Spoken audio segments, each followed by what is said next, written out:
মায়ের কোল খালি করার রাজনীতি বাংলার মানুষ আর দেখতে চায় না। বাংলাদেশের টাকা বিদেশে পাচার করবে, বিদেশে বেগুনপাড়া তৈরি করবে, এটা বাংলার জনগণ ছাত্র জনতা দেখতে চায় না। এর পরিবর্তন আমাদেরকেই করতে হবে। এই পরিবর্তনের জন্যই যদি আবার প্রয়োজন হয় আমরা আবার রক্ত দেব, আমরা জীবন দেব, তারপরে দেশকে সুন্দর দেশ করার জন্য রাজপথে থাকবো। থাকার জন্য কে কে রাজি আছো? নারায়ে তাকবীর, আল্লাহু আকবার, জনগণ করতে হবে। সাথে সাথে আমি বিশেষ করে অন্তর্বর্তীকালীন সরকারকে বলবো, আমাদের যুগ্ম মহাসচিব গাজী আতাউর রহমান সহ বিভিন্ন দায়িত্বশীলরা বলেছেন যে আপনারা কোন জনগণের ভোটে নির্বাচিত সরকার নয়, আপনারা হলো গণ অভ্যুত্থান, ছাত্র জনতা হাজার হাজার মায়ের কোল খালি করার বিনিময় আপনারা ক্ষমতায় এসেছেন। কিন্তু আপনাদের কার্যক্রমগুলো আমরা অনেকাংশে প্রশ্নবিদ্ধ। এটা আমাদের দুঃখ হয়। আপনাদের দুর্বলতা কোথায়? কে কি বলবে তা জানি না। যারা নাকি নির্বাচনের জন্য অস্থির হয়ে গেছে, পিয়ার নির্বাচন পছন্দ করছেন না, আমি বলবো এখন বাংলাদেশের মানুষ সজাগ হয়ে গেছে। আপনারা জরিপ করে দেখেন, আপনারা তো মনে করেন আপনারা অনেক তালগাছ হয়েছেন। আসলে আপনাদের মায়ের পায়ের নিচে মাটি নেই, মাটি কিন্তু সরে গেছে। এখন এই বাংলাদেশের মধ্যে আর এই চাঁদাবাজদেরকে, এই যারা নাকি জায়গা দখলকারীদেরকে, খুনিদেরকে, গুমিদেরকে বাংলাদেশের মানুষ দেখতে চায় না। পরিবর্তন করতে হবে।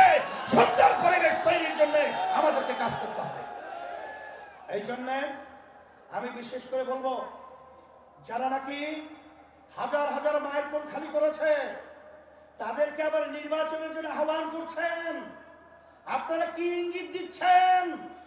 এখনো মায়ের কান্না বন্ধ হয় নাই, এখনো মুখের পানি পানি সেই শব্দ আমাদের কান থেকে এখনো সরে নাই। আবু সাইদের হাত প্রসারিত গুলিবিদ্ধ, বুক নিয়ে মাটিতে লুটিয়ে পড়েছে। এখন আমাদের নজর থেকে এখনো সেই স্মৃতি চলে নাই। আর আপনারা তাদেরকে নির্বাচনে আহ্বান করবেন, আবার নির্বাচনে তাদেরকে নিয়ে এসে আপনারা ক্ষমতা দখল করবেন। এই ধোঁকাবাজি বাংলাদেশের জনগণ বুঝে গেছে। তাইলে আমরা বলবো, যারা নাকি বিভিন্ন সময় লক্ষ্য করেছি যে আপনারা সাধারণ ক্ষমা ঘোষণা করে, আবার কেউ তাদেরকে নির্বাচনে আহ্বান করে, এইসব ধোঁকাবাজি বাংলাদেশের জনগণ এখন বুঝে ফেলেছে। আপনাদের অবস্থান পরিষ্কার করতে হবে। আপনারা এই স্লোগানের মাধ্যমে কাদেরকে খুশি করতে চান এটা কিন্তু বাংলাদেশের মানুষ বোঝে। আর এই পাশে আমাদের যে রাষ্ট্র রয়েছে, নিয়ম ছিল বন্ধুত্ব সুলভ আচরণ আমাদের সাথে করবে, কিন্তু তাদের আচরণে আমরা বন্ধুত্ব পাই নাই। তাদের দোষরদেরকে খুশি করবেন এবং তাদেরকে নিয়ে আপনারা ক্ষমতায় যাবেন না, এটা কখনই হবে না, আর হতে দেওয়া যাবে না। আর পিআর সিস্টেমের মাধ্যমেই বাংলাদেশে জাতীয় সরকার গঠন হবে। আপনারা কেন চাচ্ছেন না? আপনাদের ভয় কোথায়? আবার আপনারা এই নির্বাচন পদ্ধতির মাধ্যমে এককভাবে ক্ষমতায় গিয়ে আবার আপনারা বিভিন্ন ধরনের আমাদের উপরে সেই স্টিম রুলার জুলুমের এটা চাপিয়ে দেবেন, এটা হবে না। এই জন্য পিআর সিস্টেমে যদি নির্বাচন না হয়, ইসলামী আন্দোলন বাংলাদেশ, যুব আন্দোলন কনভেনশন থেকে আমরা ঘোষণা করছি, আমরা পিআর সিস্টেমে ওই নিম্নকক্ষ বলেন উচ্চ কক্ষ বলেন সব সেক্টরেই পিআর সিস্টেমে নির্বাচন হতে হবে। প্রত্যেকটা ভোটারের তাদের ভোটের অধিকার বাস্তবায়িত হবে। বাংলাদেশের জাতীয় সরকার